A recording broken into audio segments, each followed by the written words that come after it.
T20 में भारत का अगला कप्तान कौन होगा, इस बात पे फोकस करने से ज्यादा जरूरी इस बात पे फोकस करना है कि आपके T20 स्क्वाड में कौन कौन से प्लेयर है और कौन कौन सा ऐसा प्लेयर है जो आपके T20 स्क्वाड में होना डिजर्व करता है। क्योंकि कप्तानी से ज्यादा फर्क इस बात से पड़ता है कि आपके स्क्वाड में कितना स्ट्रॉन्ग प्लेयर है, आपका बेस्ट 11 कितना स्ट्रॉन्ग है। अगर आपको लग रहा है कि मैं कुछ भी बोल रहा हूँ तो आप हमारा वीडियो अंत तक देखिए। अगर मैं बिना डाटा बिना लॉजिक का बात अगर किया तो आप हमारा वीडियो दोबारा कभी मत देखिएगा और साथ में डिसलाइक भी कीजिएगा। चलिए वीडियो को शुरू करते हैं। 2026 T20 world cup group stage में इंडिया का मुकाबला नामीबिया, नेदरलैंड, यूएसए छोटी टीम के खिलाफ हुआ, लेकिन हर मैच में इंडिया फंसी। भले इंडिया हर मैच जीत गई, लेकिन हर जगह एक्सपोज होती रही कि इंडिया में यहाँ कमी है, वहाँ कमी है, वहाँ कमी है, और हर मैच में फंसती दिखी इंडिया। फिर इंडिया जैसे तैसे करके सुपर 8 तक पहुंचता है। फिर सुपर 8 में उनका मुकाबला होता है एक बराबर और टक्कर का टीम से, साउथ अफ्रीका से। जब साउथ अफ्रीका से इंडिया का मैच होता है तो साउथ अफ्रीका पहले बैटिंग करके 187 बनाता है, लेकिन जवाब में इंडिया ताश के पत्तों की तरह बिखर जाती है और 111 पे ऑल आउट हो जाती है और पूरा कैप्टेंसी प्लान सारा कुछ एक्सपोज हो जाता है। और ये होना ही था,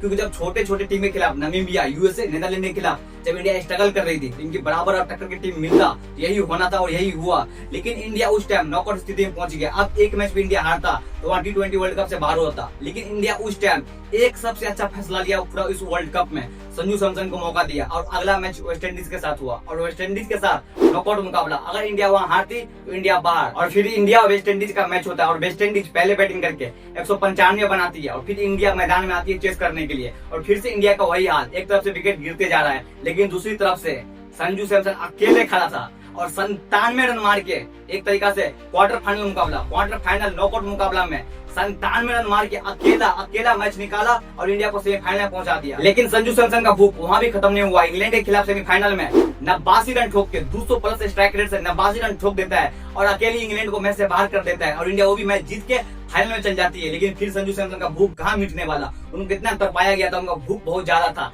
जब फाइनल में पहुंचा था, फाइनल में भी ताबड़तोड़ बैटिंग करते गया और फिर से 200 प्लस स्ट्राइक रेट से 89 रन ठोक देता है। फिर से 89 रन ठोक के मैच को इतना दूर ले जाता न्यूजीलैंड से कि न्यूजीलैंड उस मैच में बन ही नहीं पाती है और इंडिया को अकेला सिंगल हैंडली, और पूरे T20 या फिर क्रिकेट की हिस्ट्री में ऐसा कभी नहीं हुआ है कि कोई single player quarter final, semifinal, final में अकेला 80 प्लस रन सब में मारा हो। उसने अकेला मारा और अकेला इंडिया को वहां से खींच लाया जहां इंडिया T20 वर्ल्ड कप से बाहर होने वाला था। लेकिन वहां से संजू सैमसन इंडिया को अपने कंधे पर बैठा के और अकेला वहां से चैंपियन बना दिया। और सबसे इंपॉर्टेंट बात जो नोटिस करने वाली बात है, अगर इंडिया उस टाइम T20 वर्ल्ड कप से बाहर हो जाती तो जो भी कोच का प्लान था, कैप्टेंसी, प्ले 11 का सारा चीज एक्सपोज हो जाता, सारा क्वेश्चन ऊपर आ जाता, सब हल्ला होने लगता कि भाई इनका कप्तानी, इनका कोचिंग, इनका प्लानिंग, इनका क्या प्लेयर को खिलाया, किनको मौका दिया, सब क्वेश्चन उठने लगता, सब कुछ एक्सपोज हो जाता। लेकिन अकेला संजू सैमसन सारा कुछ को ढक दिया मैच जीता के। और ये संजू सैमसन का कारनामा, ये सबसे बड़ा एग्जांपल है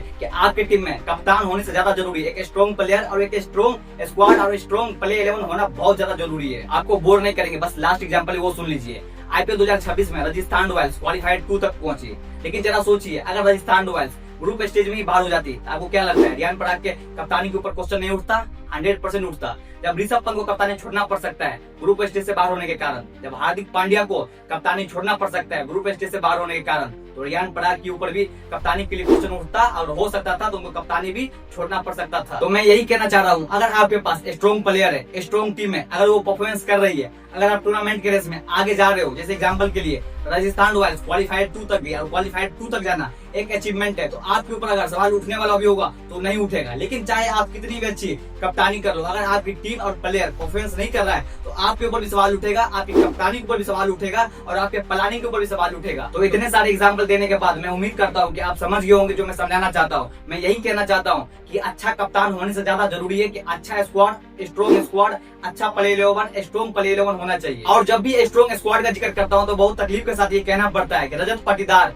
इस सीजन 501 रन 192 के स्ट्राइक रेट के साथ और 42 छक्का मारा, उनके बाद भी उनका चर्चा एज ए कप्तान छोड़ो एज ए प्लेयर तक नहीं होता, फिर बहुत तकलीफ होती है। मुझे एक बात तो समझ में आता है कि इंडिया के अंदर T20 में एज ए ओपनर बहुत कंपटीशन है, इतने अच्छे प्लेयर है कि आप कंफ्यूज हो जाओगे किसको रखो किसको बाहर करो। लेकिन 4-5 नंबर पे इंडिया के अंदर में श्रेयस अय्यर और रजत पाटीदार से बेहतर कोई भी बैट्समैन नहीं है। लेकिन खुशी कम से कम इस बात का है कि श्रेयस अय्यर को मौका मिलने वाला है। लेकिन फिर से गम इस बात का है कि भुवनेश्वर कुमार जो इस सीजन सिर्फ एक विकेट से पर्पल कैप उनका छूट गया, और टॉप 5 बॉलर का लिस्ट निकालोगे तो सबसे बेहतर इकोनॉमी जो तीनों फॉर्मेट में अपना कह ढा सकता है, लेकिन उनका चर्चा हल्का चर्चा तक नहीं होता है। तो मेरा मानना यही है कि आप कप्तान बना रहे तो बनाएं, लेकिन कप्तान बनाने से ज्यादा फोकस इस बात पे करें कि आपका प्ले 11, आपका स्क्वाड स्ट्रॉन्ग हो। और जब आप चाहते हैं कि आपका स्क्वाड स्ट्रॉन्ग हो तो आप रजत पाटीदार, भुवनेश्वर कुमार जैसे प्लेयर को इग्नोर नहीं कर सकते हैं। इनको इग्नोर करना बिल्कुल ही गलत है। बाकी आप इस सब मुद्दे पे, इस सब पूरे मसले पे आप क्या सोचते हैं, कमेंट करके जरूर बताओ। मिलते हैं अगले वीडियो में, फिलहाल के लिए बाय।